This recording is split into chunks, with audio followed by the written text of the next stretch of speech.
Hello all, आज हम next topic में चलते हैं इन material chapter only.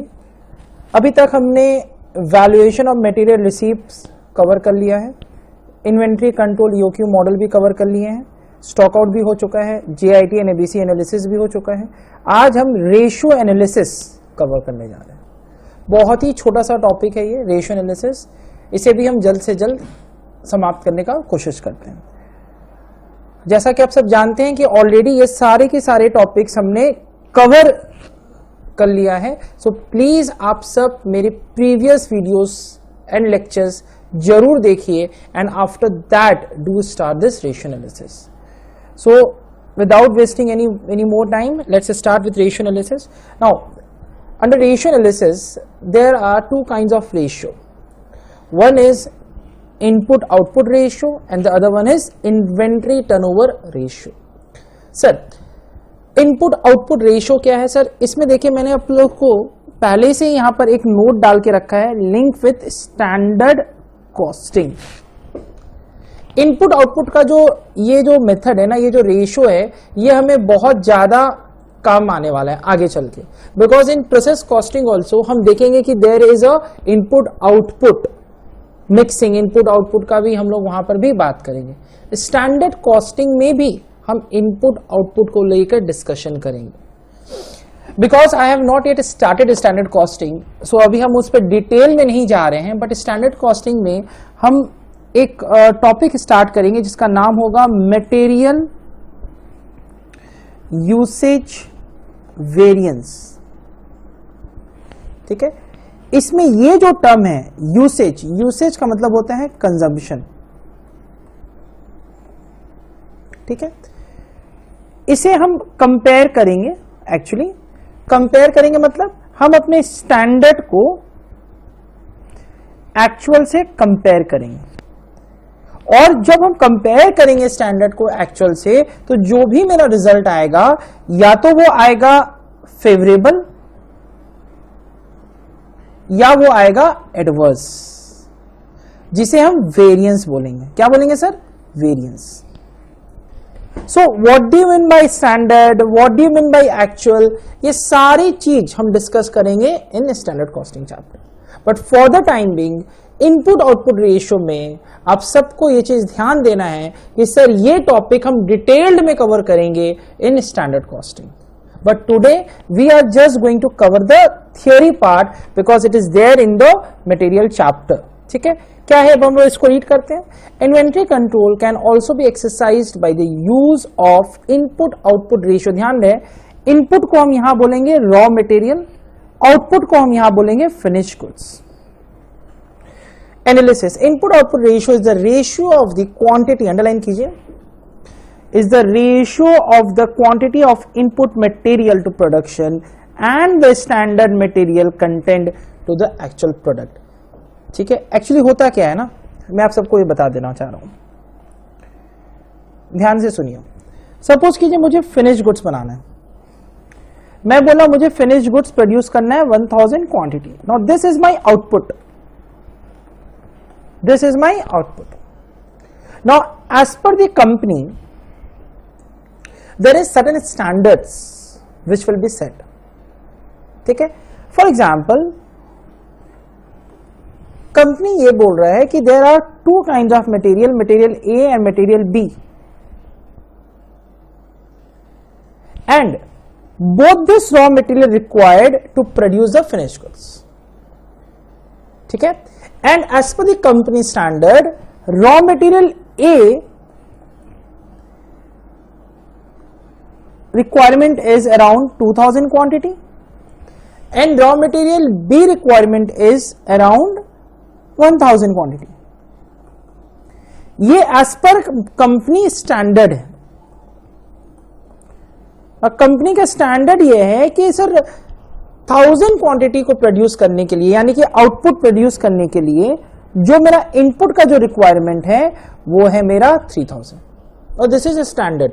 Sir company कैसे स्टैंडर्ड सेट करता है, क्या होता है, ये हम बाद में देखेंगे, बट अभी फॉर द टाइम बिंग आप ये समझ के चलिए कि कंपनी का standard quantity is 3000 and company को इस 3000 क्वांटिटी का जो स्टैंडर्ड उन्होंने सेट किया है उससे वो बोल रहे हैं कि मेरा 1000 क्वांटिटी प्रोड्यूस होगा। बट इन एक्चुअल जब हम एक्चुअली में कंजम्पशन कर रहे हैं तो मेरा ए जो लगा वो लग गया 2500 quantity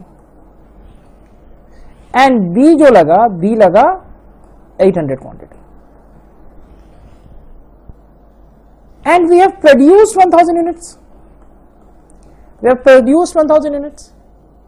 Now, as per the company, A को लगना कितना था 2000, A लगा कितना 500, यानी कि ज्यादा लग गया। तो हम क्या बोलेंगे, हम ये बोलेंगे कंपनी को कि A के केस में कंपनी को लॉस हुआ मतलब कंपनी का ये बन गया एडवर्स वेरिएंस। क्या बन गया sir? Adverse variance 500 quantity in excess लगा A में, ठीक है sir. What about B?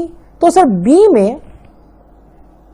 B में कंपनी सोचा था 1000 क्वांटिटी लगाने का, बट एक्चुअली में बी में कंज्यूम हुआ है only 800 quantities. So it means company is in a favourable position, यानी कि ये मेरा फेवरेबल वेरिएंस है बिकॉज अंडर बी मेरा 200 क्वांटिटी कम लगा सर, ठीक है। अगर हम इन टोटल देखें तो ए और बी को मिला के कितना लगना था 3000, बट एक्चुअली में कितना लग गया सर 3300 क्वांटिटी। सो अगर हम इन टोटल देखें तो टोटल में कंपनी को एडवर्स वेरिएंस सफर करना पड़ा of 300 quantity. It means overall company का ज्यादा कॉस्ट, इसका मतलब क्या लगा, कंपनी का ज्यादा कॉस्ट लगा in raw material. Clear? So यही चीज यहां पर लिखा हुआ है कि it is the ratio of the quantity of the input of material to production and the standard material content of the actual output. This type of ratio analysis enables the comparison of actual consumption and standard consumption. ठीक है, consumption here means raw material consume, जो हमने cost sheet chapter में किया था, opening stock plus purchases less closing stock of raw material. So we are just comparing the consumption. ठीक है, material usage variance under standard costing, which will help us to find out the favorable or adverse variance. Now this is my input output ratio. Clear है? इसके बाद हम जो next ratio में चल रहे हैं, that is inventory turnover ratio. Sir, what do you mean by inventory turnover ratio? So basically ये देखता है कि मेरा परफॉर्मेंस, इन्वेंट्री का परफॉर्मेंस कैसा है। सेकेंडली इससे हम fast moving and slow moving items को भी फाइंड आउट करते हैं। सर अगर मेरा आइटम स्टोर में बहुत कम दिन तक रहता है, that means it is fast moving. ठीक है, it means there is no blockage of working capital with respect to those materials. However if a particular item is there in stores for a longer period of time, it means company's working capital is getting blocked.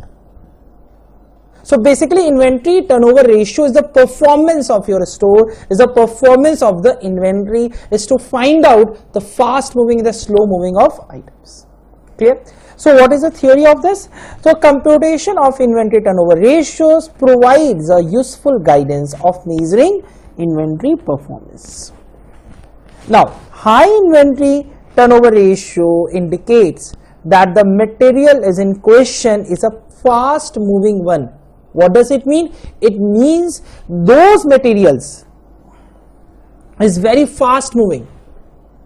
ठीक है, वो हम stores में नहीं रखते हैं, there is a very fast moving.